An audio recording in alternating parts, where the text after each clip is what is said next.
Hi, this is Ginny from Central Church with today's Daily Dose. We are reading from Luke chapter 7, A Servant is Healed. After Jesus finished presenting all his words among the people, he entered Capernaum. A centurion had a servant who was very important to him, but the servant was ill and about to die. When the centurion heard about Jesus, he sent some Jewish elders to Jesus to ask him to come and heal his servant. When they came to Jesus, they earnestly pleaded with Jesus. "He deserves to have you do this for him," they said. "He loves our people, and he built our synagogue for us." Jesus went with them. He had almost reached the house when the centurion sent friends to say to Jesus, "Lord, don't be bothered. I don't deserve to have you come under my roof. In fact, I didn't even consider myself worthy to come to you. Just say the word and my servant will be healed. I'm also a man appointed under authority, with soldiers under me. I say to one, 'Go,' and he goes, and to another, 'Come,' and he comes. I say to my servant, 'Do this,' and the servant does it."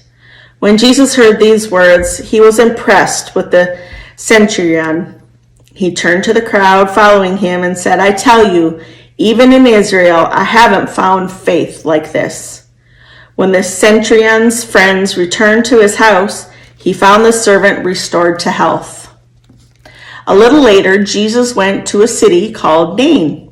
His disciples and a great crowd traveled with him. As he approached the city gate, a dead man was being carried out. He was his mother's only son, and she was a widow. A large crowd from the city was with her. When he saw her, the Lord had compassion for her and said, "Don't cry." He stepped forward and touched the stretcher on which the dead man was being carried. Those carrying him stood still. Jesus said, "Young man, I say to you, get up." The dead man sat up and began to speak, and Jesus gave him to his mother. Awestruck, everyone praised God. "A great prophet has appeared among us," they said. "God has come to help his people." This news about Jesus spread throughout Judea and the surrounding region. John's disciples informed him about all these things. John called 2 of his disciples and sent them to the Lord. They were to ask him, "Are you the one who is coming, or should we look for someone else?" When they reached Jesus, they asked, "John the Baptist sent us to you. He asks, 'Are you the one who is coming, or should we look for someone else?'" Right then, Jesus healed many of their diseases, illnesses, and evil spirits, and he gave sight to a number of blind people. Then he replied to John's disciples, "Go, report to John what you have seen and heard. Those who were blind are able to see. Those who were crippled now walk.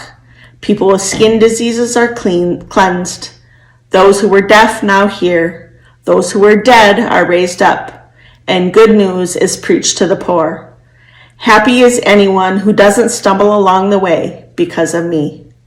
After John's messengers were gone, Jesus spoke to the crowds about John.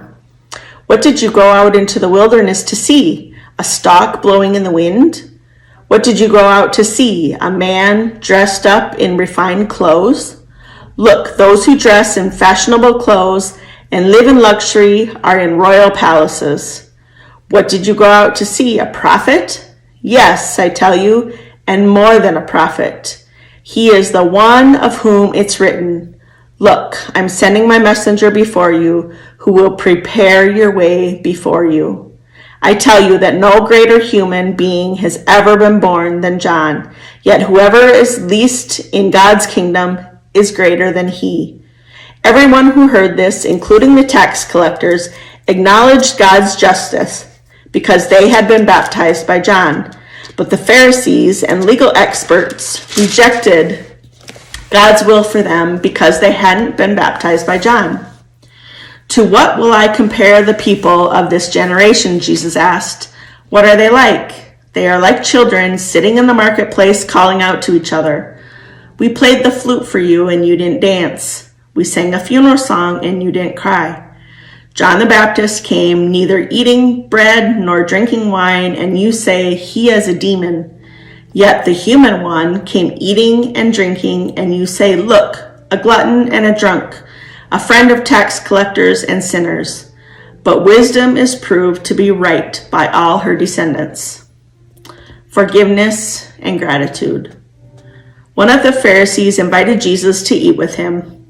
After he entered the Pharisee's home, he took his place at the table. Meanwhile, a woman from the city, a sinner, discovered that Jesus was dining in the Pharisee's house. She brought perfumed oil in a vase made of alabaster. Standing behind him at his feet and crying, she began to wet his feet with her tears. She wiped them with her hair, kissed them, and poured the oil on them. When the Pharisee who had invited Jesus saw what was happening, he said to himself, if this man were a prophet, he would know what kind of woman is touching him. He would know that she is a sinner. Jesus replied, Simon, I have something to say to you. Teacher, speak, he said. A certain lender has 2 debtors. One owed enough money to pay 500 people for a day's work. The other owed enough money for 50. When they couldn't pay, the lender forgave the debts of them both. Which of them will love him more? Simon replied, I suppose the one who had the largest debt canceled. Jesus said, you have judged correctly. Jesus turned to the woman and said to Simon, do you see this woman? When I entered your home, she didn't give me water for my feet, but she wet my feet with tears and wiped them with her hair. You didn't greet me with a kiss, but she hasn't stopped kissing my feet since I came in. You didn't anoint my head with oil, but she has poured perfumed oil on my feet. This is why I tell you that her many sins have been forgiven. So she has shown great love. The one who is forgiven little loves little.